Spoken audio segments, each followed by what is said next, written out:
everybody, it's Chris from the Evermore podcast, and Newcastle United podcast, and Evermore YouTube channel. We're back with the Rumour Has It video. Not many of these left to go as the window's going to shut this week, but there's loads of activity. There's loads of links to players. No ITKs in this channel. I can't stress that enough. This is literally just players that have been linked to us in the media, various sources, social media, Twitter, Sky Sports, newspapers, you name it. We're just going to try and cover up as many as we can, certainly over the last couple of days of the window, because I think we'd at least have 2 or 3 positions in the squad that need to be filled. And with recent injuries as well, that could even be, more of an important priority this window than it possibly was before. So just before we get stuck in, a little bit of housekeeping. If you haven't already, please click that like and subscribe button. We'd really love to have you on board. We've got our 2 live podcasts every Mondays and Wednesdays. Be Thursday this week because of the midweek game. We always try to do that so we don't try and get anybody away from watching the game or just sit there talking to ourselves.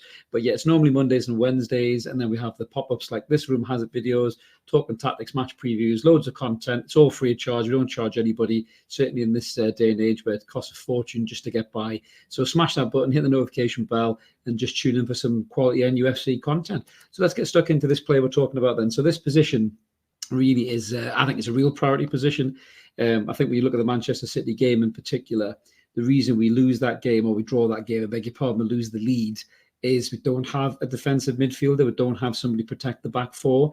Arguably, we haven't had that player for quite some time. Isaac Hayden filled that role a little bit, but he was a bit too rash in the challenge, and he wasn't particularly, I think, a top-level Premier League footballer, really, at that level. Good player, worked his nuts off and everything else, strong in the challenge and all that, a bit over-strong sometimes. But I think we need better quality in those areas, and we have been linked to a few players, and we're going to cover them off in this episode. One of them is a new player that was linked, and then the rest of them are obviously a bit of an update, really, as to previous names that are linked. So I'm going to pull up this player that has been linked that Mark and I are going to cover off with Mark's brilliant stat slides there. So this player is Manu Kone, who plays for Borussia Monchengladbach. He's 21 years old. He's a defensive midfielder, French international. Really, really talented player, this lad, 100%. He signed for Toulouse for about £9 million. So, Borussia Monchengladbach aren't in a huge need to sell this player, but he is massively marketable at the moment. And obviously all clubs are still struggling from financial downturns in the COVID pandemic. So, selling assets seems to be a bit of a reoccurring trend with football teams at the moment. So apparently the report is that we had a €35 million bid rejected for Manu Kone, and obviously Gladbach are desperate to keep a hold of the lad because he's such a versatile player. I mean, just looking through some of his stats there, as you can see, his pass completion for a defensive midfielder and a midfielder is absolutely brilliant. He's at 88%, so he's in the 87th percentile. His tackles are very important there. He's putting in, 2.5 tackles a game. He's in the 73 percentile there. His tackles won, 77 percentile. Fouls committed, he's 1.80 a game. His interceptions is very, very impressive. He's 95 percentile, 2.64 per game.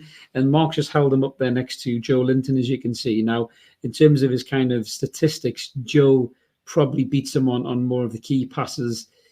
Joe fouls a bit more than he does as well, to be fair. But interceptions and pressures in particular, Manu Kone definitely comes out ahead because, bear in mind, Joe has just been a kind of imported striker really back to a midfielder position. And we obviously know that's where the lad plays now. But in terms of Manu Kone, he's got a great engine. He's got fantastic feet, for a big tall lad as well, for a midfielder. He soaks up pressure. He can spin a man. He's got quick feet. He can win fouls. But his positional sense, his interception, his reading of the game is very, very good. He's the kind of player that comes out of nowhere with a last-ditch tackle to stop a Kevin De Bruyne in that Man City game, threading that ball through to Silva. He's that type of a player. So I think, if we are in for the lad, it's a very, very smart bit of investment by the club. He won't be cheap, but it's the kind of player you can obviously look at and build for the future as well, which is very fitting to the rest of the players we've signed in the shape of Botman, Alexander Isak recently, even Bruno as well. Of the right age to kind of get better and better as they go through their career. You can see from his heat map there, he's a very busy player. Does a lot of his work, in his own third of the pitch, or his own half of the pitch, winning those balls back, spreading that play between the wing backs and getting the ball off the centre half to make things happen. But he also breaks into the other half as well, starting play off, feeding the wingers, feeding the striker to hold up the play. So he's a very, very talented player. His key strengths, tackling, as we've covered there, dribbling, concentration. He's very, very switched on the game, especially for a 21-year-old lad. He plays like a much more experienced player. It's probably the best compliment I could give him. Very, very talented footballer. Discipline is a bit of an issue. He does like a yellow card. He had 27 appearances last season and he got 10 yellow cards. 29 all in all, and 10 yellow cards. They all came in the league, in the Bundesliga, and I think he's already been booked this season. I'm just going to double check that, if you bear with us. Yeah, he's played 4 games. He's already been booked this season. But that's what happens to these type of players in these positions. You know, they don't shy away from a tackle. These kind of players. That's the game they play. They always play on the edge. You know, we had it with Tiote. We had it with, you know, Cabaye even as well. You know, these micey midfielders who love to bang a tackle in and are always going to get caught out a little bit, you know, by the referees, because they're looking to book those types of players. In terms of his international coverage, you know, he's played for France under 18s right through to 21s. He's just had a cap in 2022, but he's representing France on all levels, and he's a really talented footballer. You know, he kind of came through with Paris Saint-Germain or Paris FC at an early stage, so he's very much in the school of your Patrick Vieira type generational players who saw Patrick play and probably idolised him as well. So let's hope Crystal Palace don't come in for him. But yeah, very talented footballer. Let us know what you guys think in the comments below, whether you think Kone would be worth a dabble or not. I do personally. I think he'd be a smashing player. I think he would definitely complement the players around him in the shape of Joe and Bruno with their engines as well. He would be a really, really good asset to the squad. So that's the kind of newer player that would be linked to, as I say, a £35 million Euro bid was knocked back. I think Gladbach will be wanting to take us for as much as they possibly can on that one. So we'll just have to wait and see what happens there as the window closes, whether this is another player that we could be keen on bringing in. So the other updates on some other players, I suppose, just to jump back onto that reputable source of Twitter that comes out, but these are more updates on players that we've already covered. So the noises in the shape of Edson Alvarez from Ajax are growing and growing. So we had a €35 million bid rejected. Apparently we went back with a €40 million bid, and now the talk is that we're willing to bid €55 million for Edson Alvarez. We've covered him already. Unbelievable footballer, really, really talented player. A little bit older than Kone, to be fair. I think he's about 24. Mexican international, but brick shithouse, nails, you know, wins challenges, you know, throws himself on the line, great in the air, can get a goal or two as well. Just an unbelievable talented defensive midfielder, somebody that can play in that 6 role, which I think is a key position. I really, really do. I think if we're going to try to take points off the big teams, we played unbelievably against Manchester City, but the difference is that getting 1 point or 3 points is having those type of players in your squad that can come in and do the job that they're supposed to do. So yeah, Alvarez would be an unbelievable signing. Those noises don't go away, so we're going to be keeping an eye on that one, obviously, as the window comes to a close. We'll be doing our podcast Thursday this week, you know, when the window does shut. So that'll be the last day of the window's activity. So yeah, there should be a lot of movement going on, and hopefully Newcastle United will be part of that as well. So that's Edson Alvarez. We'll keep an eye on that. Let us know what you think in the comments, guys, whether you'd love to have Alvarez in. We always like to read the comments and try to reply as many as we can. Another name that has appeared yet again on Twitter is that of Youri Tielemans. Now, you saw how excited I got at the last Tielemans video I did, so I'll try to curb my enthusiasm on this one, but just an unbelievable footballer. There's been so many links to players just all over the place. Conor Gallagher was a strong one. Palace apparently now are interested, 27 million quid they've put in a bid for him. Now that's, you know, neither been commented or, you know, denied or whatever by Vieira and Palace, but obviously spent a long time at Palace. He had a season on loan. He did brilliantly. You know, he was a star player for them.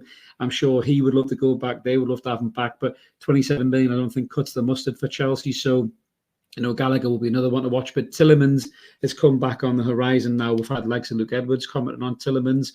He doesn't believe, I think, the Newcastle United will you know, pay the money or pay the wages that's required to get Tielemans, but he's putting the pressure back onto the ownership, saying this is the time for them to decide whether they're going to do that. Whether they're going to willing to go that higher wage bracket or that higher appearance money bracket, as we talked about in the show, the debate show as well. Is it time to dish the money out, splash the cash for those quality players?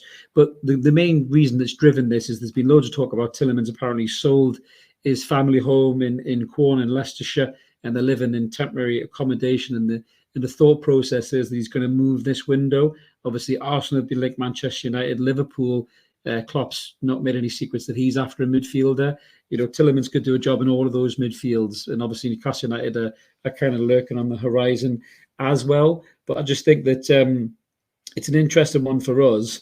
I think, you know, Tielemans would be an unbelievable player. For me, if you could spend 35 million quid on Youri Tielemans as opposed to, you know, 35, 40 million quid on Conor Gallagher, you know, then for me, I think that's better business. I think he's tried and tested. He's one of the best players in his position. Leicester are going the wrong way. They're struggling to get results. They're obviously financially impaired. Pressures on Rodgers as well. Fofana wants out.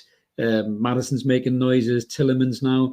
I think they're going the wrong way, and to leave them and come to Newcastle United would be a step up right now. So I think we are a stronger proposition for Tielemans. So we'll wait and see what happens with that one. I'm just looking for Luke Edwards' exact tweet. I know he doesn't get a lot of love from Newcastle fans, but he does know what's going on behind the scenes. He's one of those journalists that does often talk about noises that he knows about. Yes, he got the budget wrong completely, but that might have been a bullshit line that was fed to all the media to keep them quiet. So yeah, he said Tielemans would be a great signing if the Saudis decide that there is more money to spend in this window. Wages and a fee were a problem earlier this summer, but they went from bidding 25 million for Maddison to 54 for Isaac. So who knows? He still thinks a loan deal is more likely. And obviously Gallagher is being talked about a loan deal, but if Chelsea are looking to sell and get a permanent amount of cash, if Palace are willing to go to 27, we may end up in a bidding war there. But there's loads of players here that will be linked to, and I think will be linked to so much more before the window shuts.